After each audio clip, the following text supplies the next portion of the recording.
Hey everybody, Tekking101 here. Before I get into this My Hero Academia review, I just wanted to let everybody know that I am now on Viewster.com. It's a website that streams anime along with a bunch of other cool stuff. A couple of other YouTubers such as James Hansen and Forever are on the site. I am now as well. Link in the description below to go check out my first video that I produced for them this week. It's about High School of the Dead, so if you're into that, go check it out. Don't worry, it's 100% free, and I will be making some content for them for the next few months, so hope you check that out. Alright, so getting into it, this is My Hero Academia Chapter 119 review titled Deku vs. Kacchan, Part 2. Not a lot to really add since the last chapter. Mostly this is just action. This is just straight up, you know, two teenage kids beating the fuck out of each other.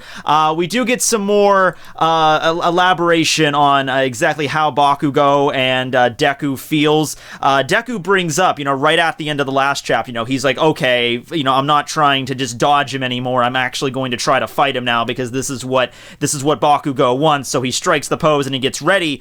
But then he also remembers that all throughout their lives, however times they've been friends or frenemies or whatever you want to call them, they've never actually sat down and talked about their feelings before. It's always been, you know, through fists or something like this that are similar. So maybe they're just the type that, well, then again, I don't know. I don't think I can't really see Bakugou sitting down with Deku and just being like, all right, let's talk about our problems here. I made a 10-point list here on what we need. You know, it's like, yeah, I don't see him doing that. The closest that Bakugou ever got to doing that, it wasn't even with Deku, it was with All Might. Because remember when All Might was visiting his home and we got to find out that Bakugou's mom's kind of a MILF, but whatever. When All Might was leaving, Bakugou kind of stopped him and is like, hey, All Might, you know, what is Izuku to you or whatever?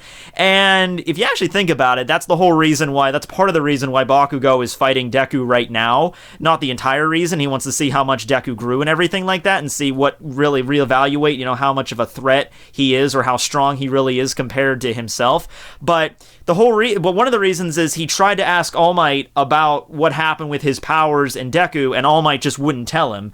And All Might even like was later on like, man, I'm sorry Bakugou, my boy, I simply could not tell you no matter what, you know, it's just how it is.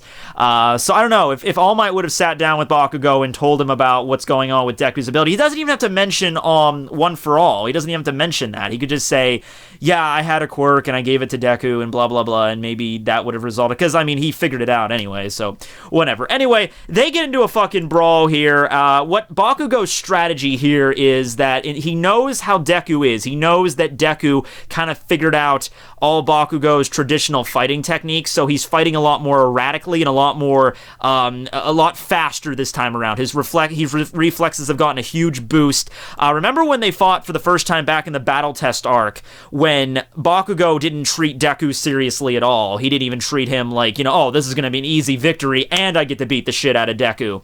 And you had that scene in the hallway where, you know, he comes out ready to land a hit on Deku, and Deku, he didn't know how to use One for All that well back then, but then he figured out, wait a second, I have studied Bakugou his entire life in my notebooks, and I understand how he fights, and he did that, like, over-the-shoulder, like, you know, wrestling move, whatever the fuck it was called, I don't know, and then Bakugou's like, wait, what? So Bakugou's aware of that now. He knows how Deku is going to plan on, you know, countering all of his moves, so he's fighting a lot more erratically now. He's just attacking him from all these different angles, and he's not giving Deku a chance to fucking recover. He's just, like, slamming it into him one after another, and the second that Deku lands on the ground, tries to think of a strategy to, like, okay, how am I gonna, oh shit, alright, I need to figure, oh, what the fuck, you know, he can't figure out a way to counter him. There is one moment where Deku lands and he's like, he tries to ask him, you know, like, well, you've certainly gotten stronger, right, Kacchan? And Bakugou is just like, well, you know, I'm not gonna let you do that to me. I'm not gonna even let you try to, you know, flatter me or do something to fuck with me mentally. And he brings up the fact that even though you were a kid that always followed me around, even though you never really, I never seed you as a threat or anything like that, and I always pushed you around. It was the way you always looked at me, Deku. It was the way that you always looked at me. And it just seemed like you never, like, I'm trying to put, I don't want to say, make this out to be an asshole, but he's like, he never learned his place to say. Like, the way that Bakugou is interpreting it, like, you know, when you were a little kid staring at me like that with those bright eyes, you were mocking me. because you knew someday you were going to surpass me or something like that. That's the way Bakugou interprets it. The way that Izuku interprets that is like, no, you got it all wrong. It's like, aside from All Might, you were the one inspiring person that was even closer to me than All Might was. You know, so it's like, I was looking at you not because I was trying to surpass you. I was looking at you as like as a beacon of inspiration, in a sense. That's what I meant when I was staring at you like that. Even though you were pushing around, even though you treated me like shit, you were such an amazing person. You had such an amazing quirk, and you were so gifted at a young age. You were so talented and smart that I aspired to be like you. Very similar to All Might, except All Might, you know, he was some distant figure, you know, as children, obviously, you know, now that they, you know All Might, all that crap. But, you know, back then it was just like some celebrity that they would never hope to meet their entire life, probably. And, you know, but Bakugou was right there. So Bakugou was like Deku's local All Might, I guess. You know, he was the closest person to All Might that Deku actually knew in person. So that's a little bit more, you know, information on their backstory and their connection between each other and why they're fighting and stuff like that. You know, Bakugou, there's a few moments where he stops and he's like, I always hated that shit about you and stuff like that, but for the most part, he just keeps pounding him. Deku mentions that his reflexes and everything have gotten a lot better. He's honed his abilities a lot more since the last time they fought, which is understandable considering all the, you know, the turmoil he's been in right now. But anyway, the end of the chapter comes up to this point. It comes up to Deku launching another attack. He's in full cow state, and he's launching another attack on Bakugou. And he's trying to think of something, he has to come up with something on the fly here because Bakugou's not giving him an inch. And he thinks about this for a second, and he remembers back when he first invented the full cow. Remember that? When he first, well, I guess he didn't invent it. It's just he figured out another way to incorporate One for All in, I mean, All for One. Oh, wait, no, One for All. Yeah, sorry. One for All in his body. And it's just like, my God. I mean, okay, side note, I love this series. I really do. Those powers are fucking confusing to, like, talk about in the same chapter, okay? Like, I don't think... If there was ever a chapter again where All for One gets out of prison and fights against Deku or somebody and we have to go around and do the All for One, One for All shit in a same chapter, I don't know how I'm going to handle that, because I would literally have to sit here and be like, okay, so One for All, he activate, you know, like, that's how I would have to do it. But anyway... Cutting back, after Deku created Full Cow, after he was working on that, remember how he incorporated 5% of One for All's abilities in Full Cow? 5%. That's all he could handle. It was the 5% that he usually just put in his arm, but that would blow out his arm. So he figured, okay, if I disperse it throughout my entire body can handle 5%. The thing is, that was a while ago that he came up with Full Cow. That was during the Hero Killer arc. That was when he met up with Gran Torino, right? And he, ever since then, was like subconsciously limiting Full Cow to 5%. Like, that's all I can handle. He kept telling himself that that's all I can handle is just 5%, 5%, 5%.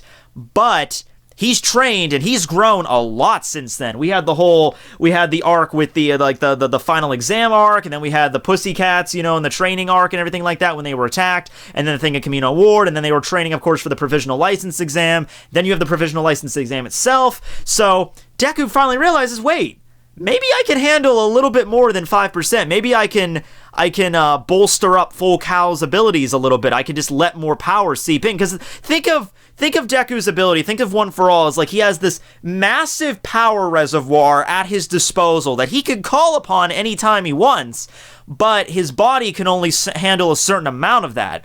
So if he really wants to, and he's done this before, like when he was fighting against Muscle during the Muscle guy back in the, you know, the training arc, not the training arc, the I guess you would call it the oh, god damn it, I don't know how you would refer to this, as like the summer camp arc or whatever. Back when he was fighting that guy, he had to use like full power against him, obviously. But now that he has trained, he figured out he can handle a little bit more than just 5%. So he bolsters it up just a tad, brings it up to 8% maximum power level limits, and launches a kick right into Bakugou's face. Now Bakugou does put up, he's like, oh shit, I need to block this, and he raises up his hands and arms, and I would assume that he's probably going to use his explosions to offset the damage, because that's what he does. But that's still, you might be thinking like, oh, that's only a 3% difference. Yeah, but it's a lot. Of that 3% is a lot. And who knows? Well, I guess it would be, because he did say it was his maximum level limit. I guess maybe at this point Deku has a pretty good gauge on what he can handle or not. Like 6, 7, 8. Okay, 8's the limit. Can't go beyond 8, because then he might start fucking up his legs now. And after what happened with his arms, he can't risk fucking up his legs on the same level as his arms. So, 8% is his current limit. And this will probably, unless Bakugou gets really clever, uses his explosions in some way. He didn't take it head on. He didn't take it like right to the face or anything like that. If that was the case, I'd say the fight was over and Bakugou might get seriously injured. But he did block it with his hands, and he's probably going to use his explosions in some way. This is gonna rock him. This is gonna rock the shit out of him. He's gonna get knocked down, and it might take him a little bit of effort to get back up, but considering all the shit that's been going on with Bakugou right now, all the shit that drives him, he'll probably be able to stand back up, but it'll probably take some effort. And now, I don't know what happens after that. If you take it to the point where like, oh, Jesus, fuck you, Deku, I'm bringing it on, and then they just keep fighting again, or that's at the point where the lights all turn on at the same time and all the teachers show up like, what the fuck are you guys doing? Or even just Aizawa or All Might shows up. Maybe Aizawa shows up with All Might. Like, what are you doing? Okay, just calm down. We don't want someone dying here. It's good to vent your frustrations and get your feelings out there, but we don't want people fucking dying on school property again, so can you chill out? But yeah, I don't think, unless Bakugou gets knocked unconscious, he's not giving up. This isn't the kind of fight where Bakugou is going to be, I don't think he's just going to be like, all right, I'm happy with this. Night, Deku. This is going to be something where he might fight till he gets knocked unconscious, and then when he wakes up from being unconscious, he'll like, okay, I need to I need to look inward and reevaluate some things because I just got the shit kicked out of me by Deku. But that might not necessarily be a bad thing. He can maybe take that and move forward a different way. But anyway, thank you for watching my review. Sorry if I kind of stalled on a few things there. But yeah, so thank you for watching. Go check out the Viewster link below, like I said. Also, what do you think about this new ability that Deku has? Do you think it'll be enough to take down Bakugou? What other applications maybe he can use with the 8% power, where the general gauge is right now? And also think about this for a second. He just activated 8%, and that's his maximum limit right now. We still have a long way to go yet. This is like, chapter 119. This is only at 8%. We would assume that the series would come to its climax around the time, like Bakugou has at least complete mastery or very near mastery of One for All. I would like to see. Some people have said there might be a time skip in the future. Considering this is a series that focuses so much on school life, I don't want to say there's going to be a time skip. I don't think we're gonna skip to 6 months into the future, because we just started a new school semester, and that's the whole thing with this. Is it's supposed to be like, you go through like the journey of Deku and Bakugou in Class 1A through their school days. It wouldn't make much sense to like, oh, we cut away to 6 months or 1 year later, and they're already sophomores. It'd be like, that'd be weird if they did something like that. Any other series, I would say no problem, but this is something where the school life is a big part of it.